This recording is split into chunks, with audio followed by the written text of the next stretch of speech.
Gentlemen, I just wanted to start, I can't resist, since I'm a journalist, to ask a question that just came up. It's kind of a news question, but it is important, and I think it could have an impact on broader issues, and that, of course, is the shooting of the Georgian man on the administrative boundary line between Georgia, the main part of Georgia, and Abkhazia, apparently by a Russian border guard. So I wanted to ask you, gentlemen, maybe could we start actually with the Prime Minister, because I believe you've been very actively involved in this. What can you tell us? Is there, you went, I believe, to the wake today. How will this, or how will it affect the policy of Georgia toward that region? Thank you very much, Jill. It's really nice to be here. I'm glad to be here. This is already 10th Defense and Security Conference held here in Georgia, and I would like to take this opportunity and thank organizers of this event. This has become an important platform to exchange ideas and discuss actions to provide security and stability in the region. And of course, the event that has happened several days ago, just brutal killing of 30-year-old young man. It was outrageous fact of brutality. And of course, on the occupied territory, the country which occupies actually this territory, which is Russia, should be held, of course, responsible for this event. And of course, we have been raising attention of our partners, international community, for a long time about humanitarian situation and security situation on the occupied territories. And of course, we should mention that number of statements from different international organizations, from different platforms have been issued. But unfortunately, until now, there is no progress. And I just came today and I saw the family and mother of the victim. And it's difficult to say anything to these people, because these people are not guilty. They are victims of the security situation that was created in Abkhazia with the heavy involvement of course, Russian Federation. And of course, we are waiting for the response from Russian Federation, first of all, and of course, from de-facto authorities in Abkhazia.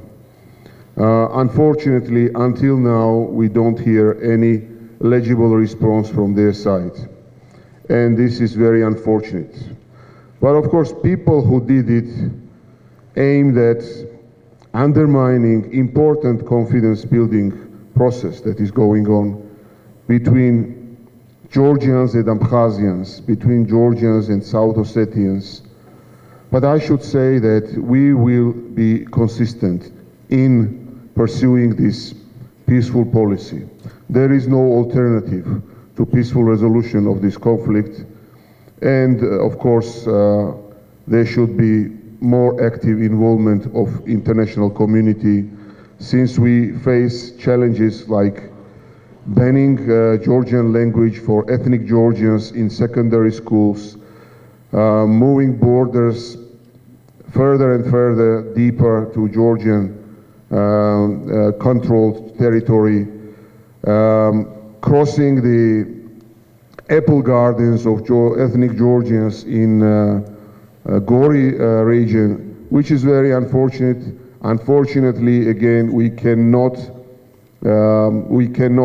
respond to these challenges efficiently.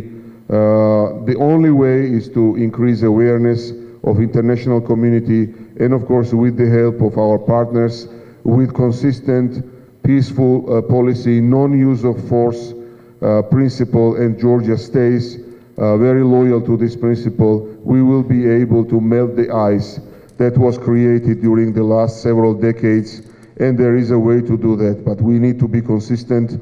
We should not follow this provocation, but on the other hand, we should demand vocally from international community, from Russian Federation, and from de facto authorities to give adequate response to what just happened. Thank you. Throughout this conference, we've been talking about probably the biggest issue, which is, of course, Georgia eventually becoming part of NATO. And I went back to look at some of the comments that U.S. officials and others have made, and I, of course, came upon that quote by Douglas Lute, who's the U.S. permanent representative to NATO. And he used I guess, an expression that's not particularly diplomatic, or maybe a little bit more overt than most diplomats would use, which is, he said, no way the members of NATO will reach consensus anytime in the near future to admit Georgia. So, Mr. Prime Minister, bearing that in mind, and that's been kind of the context of what we've been talking about, that limbo that Georgia is in at least this moment, what concretely can you expect from the the meeting by NATO in Warsaw? Thank you. Interesting question. You know, Georgians are believers, and we believe in the bright future for Georgia.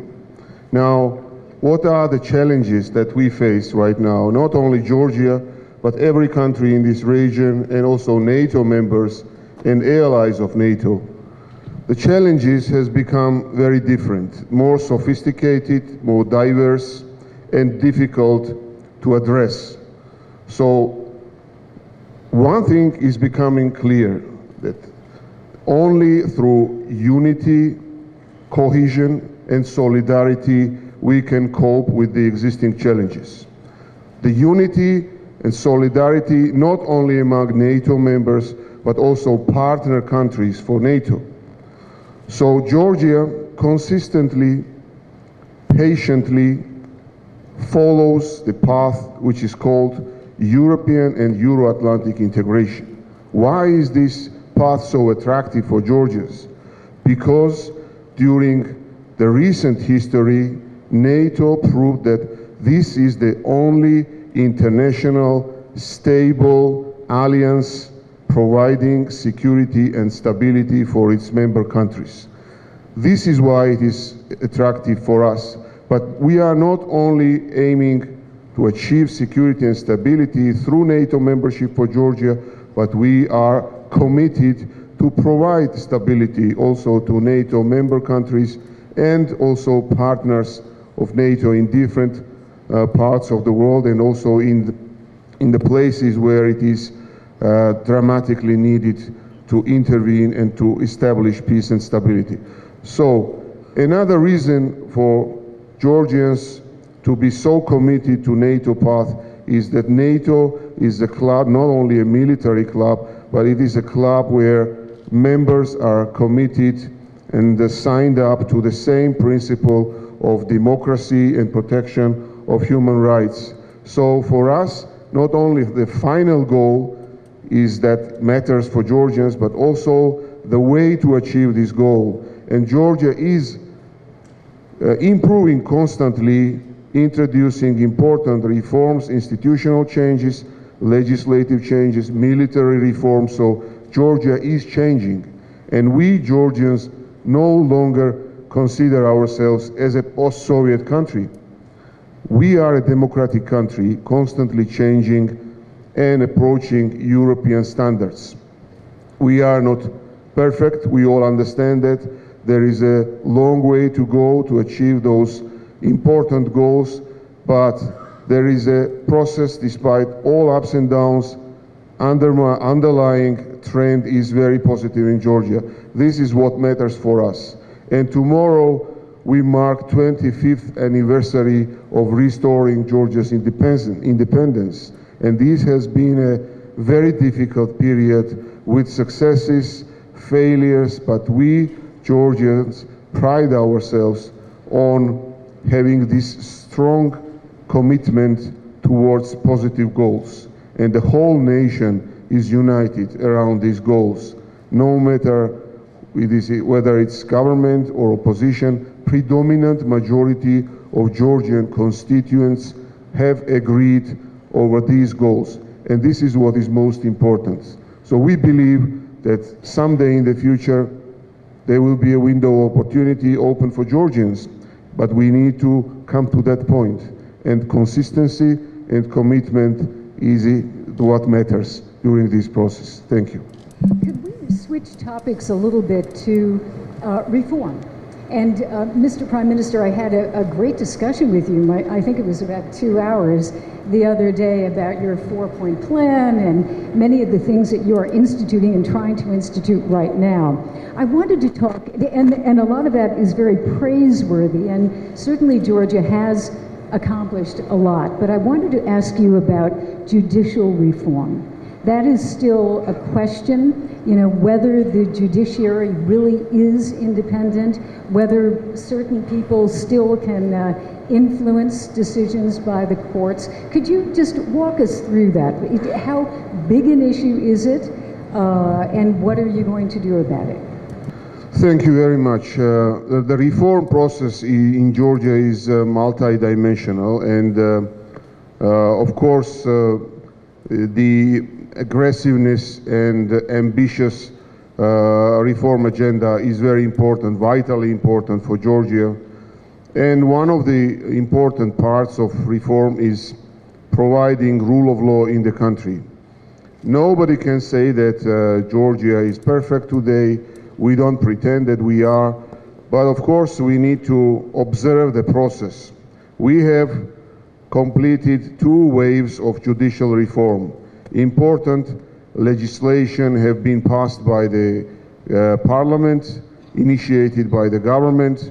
Important reforms have been undertaken in the law enforcement institutions, splitting the previous monster of Minister of Interior into 2 ministries, Ministry of Interior and Security Agency now, and also the important reforms of prosecutor agency. Since last year, Prosecutor General, Chief Prosecutor reports to Parliament and government simultaneously, and it is approved by the Parliament. So the accountability of General Prosecutor, Chief Prosecutor has been raised dramatically.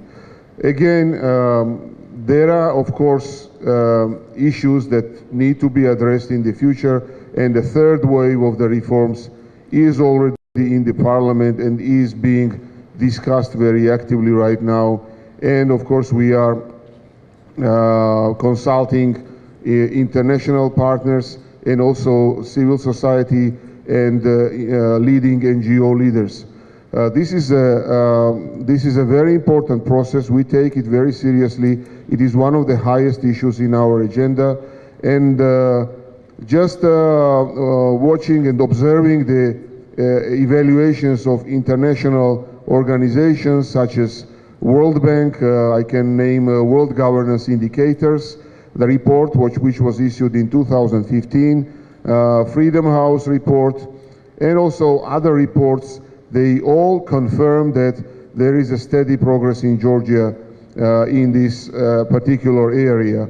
Just several years ago, we had a court system which is absolutely subsidiary of the prosecutor service. Now prosecutors no longer run the court cases, and the proportion of the court cases which ended with where prosecutors lost the cases have been increased. So again, there is a process of improvement. We have not reached the point where we could say that we have reached the important point and the condition where we can be really proud of that, but we are proud of the progress, and we are definitely proud of the trend that is very evident in Georgia. As to the other reforms, since we are here in attending the Defense and Security Conference, I should say very proudly that we have implemented important reforms in the military, and the proof of that will be the Noble Partner exercises, as President mentioned, jointly with the United States and United Kingdom, and excellent interoperability of Georgian troops with the NATO military, and now we are focusing more and more on defense and deterrence capacity of the Georgian military through bilateral partnerships, including, and first of all, with the United States, with United Kingdom and other member states. Other reforms are also very important. Our government's 4-point reform agenda, which addresses important areas such as economic development and further improvement of economic environment, and this phase has already been completed, abolishing profit tax of Georgia since January of the next year. We have completed legislative part of revolutionary changes in tax administration, where tax authorities will no longer be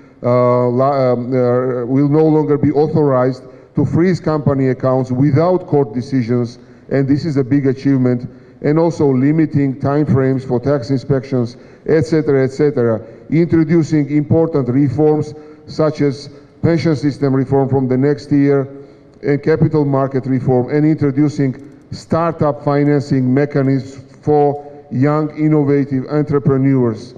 Also part of this 4-point reform agenda is the reforms again refocusing government towards more service-oriented government concept, introducing unified front office. As you all have seen, probably the public service halls providing 400 types of services to individuals, which was, by the way, done by the previous administration, and which was a remarkable achievement.